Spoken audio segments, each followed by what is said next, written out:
Bible अध्ययन श्रृंखला के अंदर आपका स्वागत है। प्रभु आपको बहुत आशीष दे। और रोमियो को लिखी विपत्री 14वें अध्याय के अंदर हम लोग हैं और आज हम 13 आयत से आगे अध्ययन करने जा रहे हैं। चलिए प्रार्थना करते हैं। परमपिता परमेश्वर, हम आपका धन्यवाद देते हैं, आपके जीवित वचन के लिए हम आपको धन्यवाद देते हैं। 14वें अध्याय के अंदर पहले भाग में आपने हमें याद दिलाया कि हमें एक दूसरे को ग्रहण करना है, दोष नहीं लगाना है, नीचा नहीं देखना है। और प्रभु हम आपके प्रेम के लिए धन्यवाद देते हैं जो हमें सिखाता है कि हम जिए या मरे, हमें आपके लिए जीना है और हमें आपके लिए मरना है। प्रभु सारी महिमा आपको देते हैं, आगे भी आप हमें सिखाएंगे। कोटि कोटि धन्यवाद यीशु मसीह के नाम से मांगते हैं, आमीन।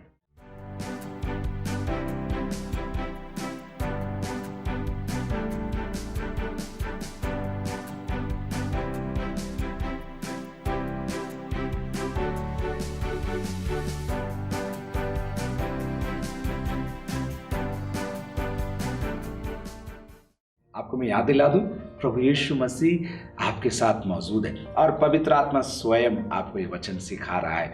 जिसने मुझे मदद करी, जिसने हजारों असंख्य प्रभु के दास दासियों की मदद करी इस वचन को समझने के लिए, सदियों से 2000 साल से लोग इस बाइबल का अध्ययन कर रहे हैं। अभी भी अध्ययन किया जा रहा है, अभी भी शोध किया जा रहा है, अभी भी नई नई बातें निकल कर आ रही हैं, अभी भी कमेंट्रीज लिखी जा रही हैं। मैं प्रोत्साहित करता हूँ, ये तो छोटा स्वाद मैं आपको दे रहा हूँ, लेकिन इस महासमुद्र के अंदर आप निरंतर तैरते रहें, आनंद उठाते रहें। चलिए 14 अध्याय रोमियो को लिखी विपत्री उसके 13वीं आयत से आगे।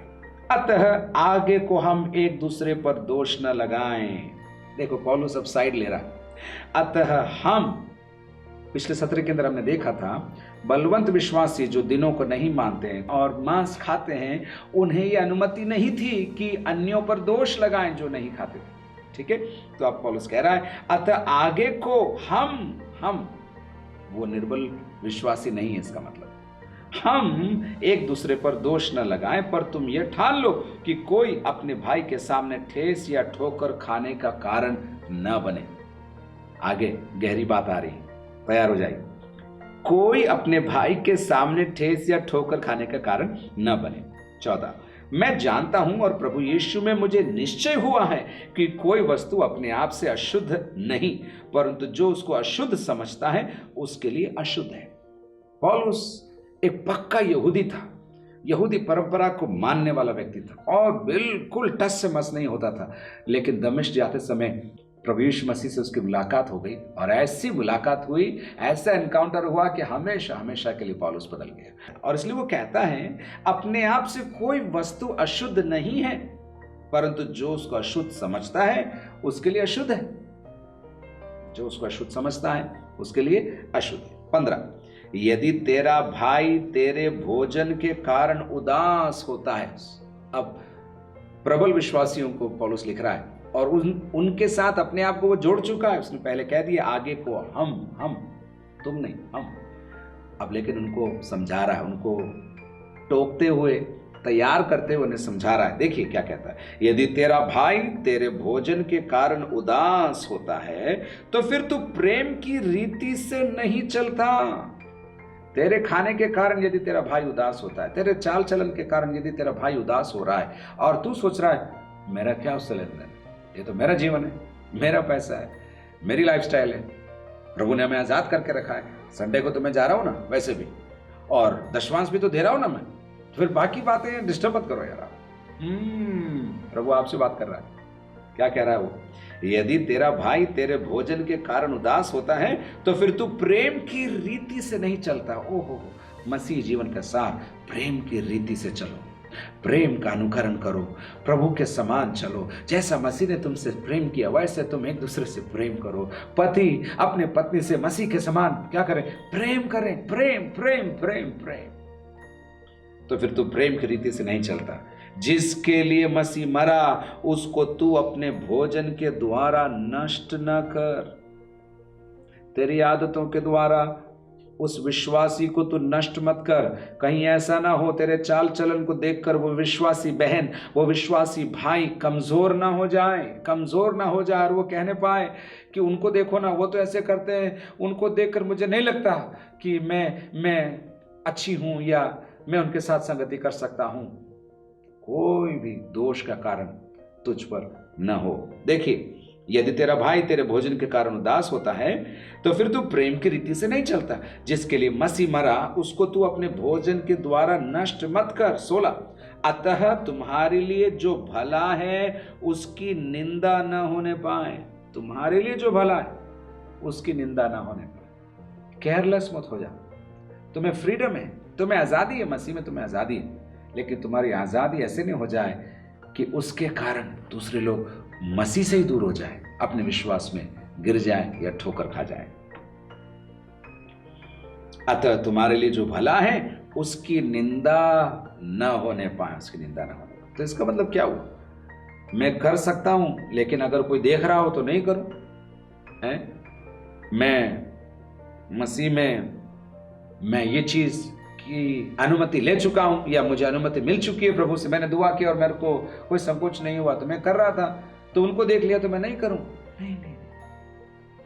एक दूसरे को, वो कह चुका, आपको याद होगा 12वें अध्याय में, एक दूसरे को अपने से अच्छा समझो, अपने से अच्छा समझो और कंसीडर करो, उन्हें जानो, समझो और उनके खातिर उन कामों को करो ही मत जिसकी वजह से, हालांकि तुम्हें आजादी है उसके करने की, लेकिन जिसकी वजह से वो ठोकर खा जाए। देखिए 16, अतः तुम्हारे लिए जो भला है उसकी निंदा न होने पाए। अब देखिए 17 आयत, क्योंकि परमेश्वर का राज्य खाना पीना नहीं परंतु धर्म और मेल मिलाप और वह आनंद है जो पवित्र आत्मा से होता है। तुम अपनी आदत पर अड़े रहोगे, तुम अपनी जिद पर अड़े रहोगे, अगर तुम अपने अहंकार पर अड़े रहोगे तो क्या होगा मालूम? मेल मिलाप नहीं होगा। और क्या नहीं होगा मालूम? प्रेम नहीं होगा। यही बात पौलुस कह रहा है, परमेश्वर का राज्य खाना पीना नहीं है परंतु क्या है? देखिए, धर्म, वहां पर आप धार्मिकता लिख सकते हैं, सही कार्य, धार्मिकता, सही जीवन शैली, राइट लाइफस्टाइल, राइट लिविंग। धर्म मतलब केवल रिलीजन नहीं है, आडंबर नहीं है, लेकिन सही जीवन शैली, प्रभु को भाने वाली जीवन शैली। परमेश्वर का राज्य खाना पीना नहीं परंतु सही जीवन शैली, प्रभु को भाने वाली जीवन शैली और मेल मिलाप, और वो आनंद है, आहा, वो आनंद है जो पवित्र आत्मा से उत्पन्न होता है। देखिए, गलातियों को लिखी हुई पत्री 5वें अध्याय में आई, उसकी 20 आयत में गलाती के विश्वासियों को पौलुस क्या कहता है अपन देखते हैं। चलिए, गलाती 5:20, मूर्ति पूजा, टोना, बैर, झगड़ा, ईर्ष्या, क्रोध, विरोध, फूट, विधर्म, डाहा, मतवालापन, लीला, क्रीड़ा और इनके जैसे और काम हैं, इनके विषय में मैं तुमसे पहले कह देता हूं, जैसे पहले कह भी चुका हूं, कि ऐसे ऐसे काम करने वाले परमेश्वर के राज्य के वारिस न होंगे। परमेश्वर का राज्य, कई बार ये शब्द आपने सुना है और इसके बारे में संदेश भी सुना है, लेकिन एक चीज बताऊं, परमेश्वर का राज्य आ चुका है और संपूर्ण रूप से परमेश्वर का राज्य आने पर है। पौलुस कह रहा है, खाना और पीना परमेश्वर का राज्य नहीं है। गलाती के विश्वासी को उसने लिख दिया, लीला, क्रीड़ा और ऐसे ऐसे काम करने वाले परमेश्वर के राज्य के वारिस नहीं होंगे। उसी से जुड़ी हुई एक और आयत, एफेसी 5:5 देखिए, क्योंकि तुम ये जानते हो कि किसी व्यभिचारी या अशुद्ध जन या लोभी मनुष्य की जो मूर्ति पूजक के बराबर है, मसीह और परमेश्वर के राज्य में मिरास नहीं। तो आने वाले राज्य के अंदर, आने वाली दुनिया के अंदर उसका कोई मिरास नहीं है। परमेश्वर के राज्य की बात हो रही, तो वर्तमान में भी प्रभु का राज्य है, प्रभु का राज्य भविष्य में भी संपूर्णता के साथ आने जा रहा है। तो हम क्या कह रहे थे? परमेश्वर का राज्य खाना पीना नहीं परंतु धार्मिकता या सही जीवन शैली और मेल मिलाप और वो आनंद है जो पवित्र आत्मा से होता है। ओहो प्रियो, वो आनंद जो पवित्र आत्मा से होता है। आप पवित्र आत्मा को जानते हैं क्या? पवित्र आत्मा परमेश्वर है, पवित्र आत्मा अद्भुत है। हाँ, उसका एक सूचक है आग, हाँ उसका एक सूचक है पानी, हाँ उसका एक सूचक है आंधी, लेकिन वो ये सारी वस्तुएं नहीं है, वो परमेश्वर है। वो हमें आनंदित करता है, प्रभु के वचन में आनंदित करता है, संगति में आनंदित करता है, सही जीवन शैली में हमें आनंदित करता है, मेल मिलाप के पश्चात वो हमें आनंदित करता है। इसलिए पौलुस लिखता है, वो आनंद जो पवित्र आत्मा से होता है या पवित्र आत्मा में होता है। 18, जो कोई इस रीति से मसीह की सेवा करता है, सुनिए साहब, जो कोई इस रीति से मसीह की सेवा करता है वो परमेश्वर को भाता है और मनुष्यों में भी ग्रहण योग्य ठहरता है। वाह, जो सही चाल चलता है, जो मिल मिलाप से रहता है, जो पवित्र आत्मा के आनंद से भरा रहता है, जो अपनी आदतों को काबू में कर कर अन्यों को प्रिय जानकर, बड़ा समझकर, उनका आदर करते हुए उनके साथ उठने बैठने के लिए अपने हक को छोड़ देता है, वो क्या कह रहा है पौलुस? वो परमेश्वर को भाता है। और उतना ही नहीं, मनुष्यों में ग्रहण योग्य ठहरता है। कई आयतें हैं जो हम देख सकते हैं बाइबल के अंदर, लेकिन याद रखिए मूल रूप से मेरी और आपकी सेवकाई परमेश्वर को भाने वाली होनी चाहिए। 12वें अध्याय के अंदर 17 और 18 में पौलुस इस प्रकार कहता है, बुराई के बदले किसी से बुराई न करो, और जो बातें सब लोगों के निकट भली हैं उनकी चिंता किया करो। 18, जहां तक हो सके तुम भरसक सब मनुष्यों के साथ मेल मिलाप रहो।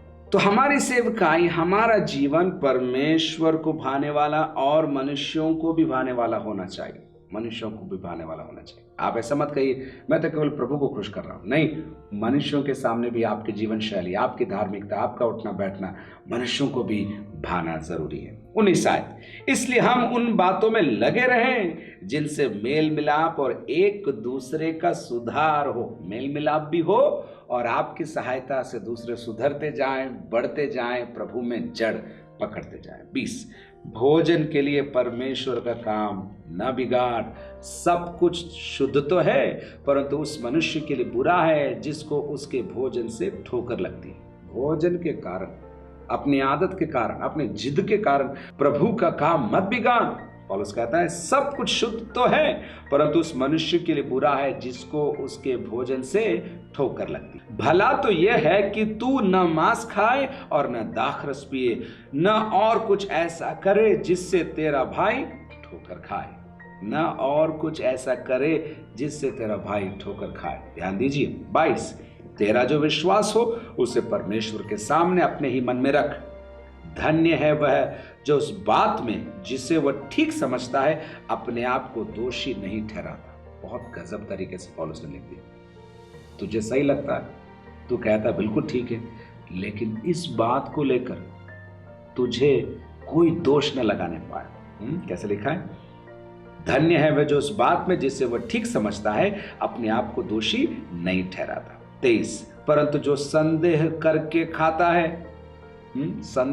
खाता है वह दंड के योग्य ठहर चुका, क्योंकि वह विश्वास से नहीं खाता। संदेह करके खाता है, खाऊं कि नहीं खाऊं, कहां से तैयार किया गया, कौन लेकर आया, कहां से लाए, मुझे कुछ होगा तो नहीं, कोई देख तो नहीं रहा। संदेह करके खाता है वह दंड के योग्य ठहर चुका है, क्योंकि वह विश्वास से नहीं खाता। अरे भाई, खाना भी विश्वास से, बिल्कुल, क्योंकि वो विश्वास से नहीं खाता। और अब देखिए अंतिम लाइन क्या लिखा है, और जो कुछ विश्वास से नहीं वह पाप है। जो कुछ विश्वास से नहीं वो पाप है।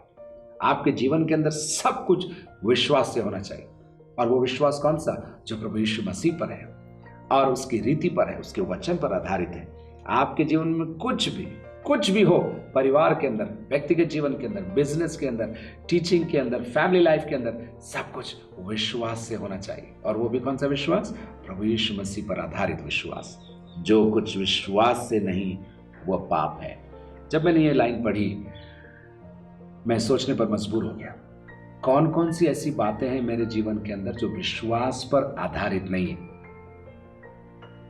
और समझाता हूं, कई बार हम अनुभव पर आधारित होते हैं, प्रतिभा पर आधारित होते हैं, अन्यों के वाहवाही पर आधारित होते हैं, अन्यों को प्रसन्न करने के डर से प्रभावित होते हैं। याद रखिए, जो कुछ विश्वास से नहीं वह पाप है। बी केयरफुल, ध्यान दीजिए, अपने आप को संभालिए, ऐसा कुछ आपके जीवन में ना हो जो विश्वास सहित ना हो, विश्वास से प्रेरित ना हो और विश्वास भरा ना हो, क्योंकि वो सब क्या हो जाएगा?